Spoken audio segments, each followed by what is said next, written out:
दशहरे से जुड़ी 5 रोचक पौराणिक कथा। केवल राम रावण का युद्ध ही नहीं, दशहरे से जुड़ी 5 अन्य रोचक पौराणिक कथाएं। बुराई पर अच्छाई की जीत का पर्व है दशहरे का त्योहार। दशहरे के मौके पर रावण, कुंभकर्ण और मेघनाद का पुतला दहन किया जाता है। दशहरे पर राम और रावण के युद्ध और फिर रावण के अंत की कहानी तो आप सब ने सुनी होगी, लेकिन आज हम आपको दशहरे से जुड़ी कुछ ऐसी दिलचस्प कहानियां बताने जा रहे हैं जिनसे कई लोग शायद अब तक अनजान होंगे। कुछ ऐसी कथाएं जिनकी वजह से दशहरे का त्योहार और भी ज्यादा खास हो जाता है। पहली कहानी, भगवान राम का चंडी हवन। एक कथा के अनुसार भगवान राम को रावण को मारने की तरकीब चंडी हवन कर पता चली थी।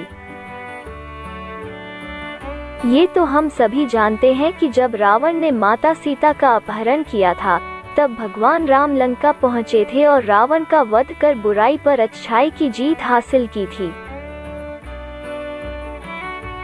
लेकिन क्या आप जानते हैं कि रावण को मारने की तरकीब भगवान श्री राम को कैसे मिली?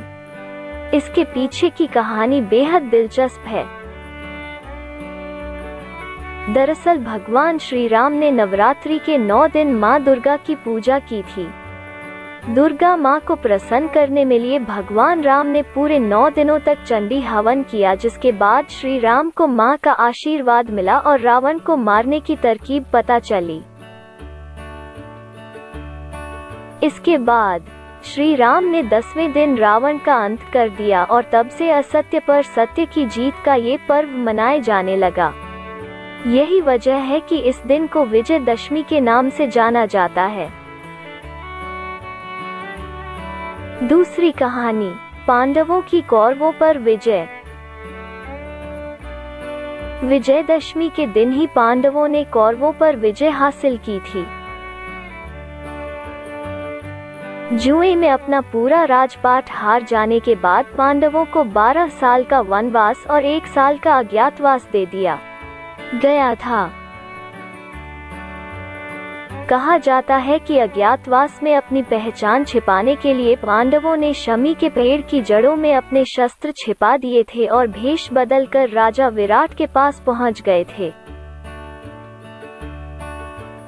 उसी दौरान कौरवों ने राजा विराट के राज्य पर हमला कर दिया और इसी बीच पांडवों ने अपने शस्त्र फिर से निकाल लिए। विजयदशमी के दिन ही पांडवों ने कौरवों पर विजय हासिल की थी। पांडव कौरवों पर विजय पाने के पीछे शमी की महत्वपूर्ण भूमिका मानते हैं। यही वजह है कि दशहरे के दिन शमी की पूजा भी की जाती है। तीसरी कहानी, महिषासुर का अंत। माँ दुर्गा ने किया था महिषासुर का अंत। एक ऐसा दौर था जब महिषासुर और उसके साथियों ने मिलकर पूरी दुनिया पर उत्पात मचा दिया था, जिससे देवी देवता परेशान होने लगे थे और मानवों के अस्तित्व पर भी संकट गहराने लगा था। ऐसे में महिषासुर का विनाश करने के लिए सभी देवताओं ने अपनी शक्तियों को मिलाकर दुर्गा माँ का सृजन किया। इन दानवों का खात्मा करने के लिए इस शक्ति रूपा के 10 हाथ थे। हर हाथ में अलग अलग खतरनाक हथियार थे। माँ दुर्गा ने महिषासुर पर आक्रमण किया और ये युद्ध 9 दिनों तक चला और फिर 10वें दिन माँ दुर्गा ने महिषासुर का वध कर दिया।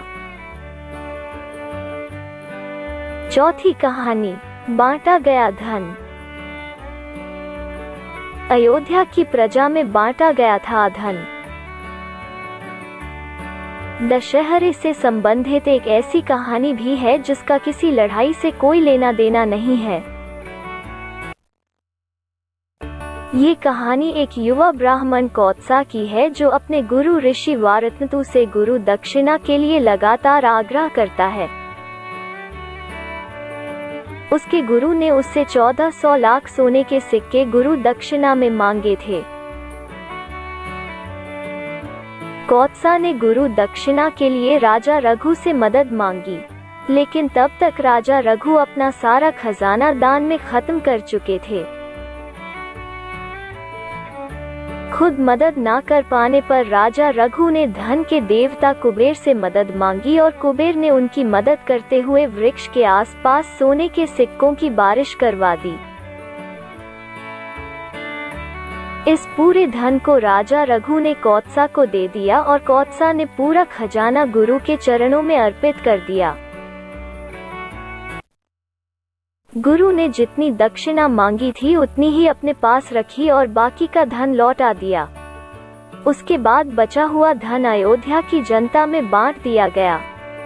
यही वजह है कि आज भी दशहरे के दिन आपाती वृक्ष के पत्ते बांटे जाते हैं। 5वीं कहानी, पार्वती माता आई थी घर वापस। माँ पार्वती इसी मौके पर आई थी घर वापस। सती माता की मौत के बाद शंकर भगवान बहुत ज्यादा क्रोधित थे। अगले जन्म में जब भोलेनाथ से माता पार्वती ने शादी कर ली, तब शंकर भगवान राजा दक्ष से आंख नहीं मिलाते थे। उस वक्त भगवान विष्णु ने भोलेनाथ से आग्रह किया कि वो दक्ष को माफ कर दें। उसके बाद से ही माता पार्वती अपने पुत्रों कार्तिकेय, गणेश और 2 सहेलियों जया और विजया के साथ अपने माता पिता के घर जाने लगी और तभी से मां के इस प्रवास को दुर्गोत्सव के रूप में मनाया जाता है। अगर आपको यह कहानी पसंद आया या फिर कुछ नया सीखने को मिला तो इस वीडियो को लाइक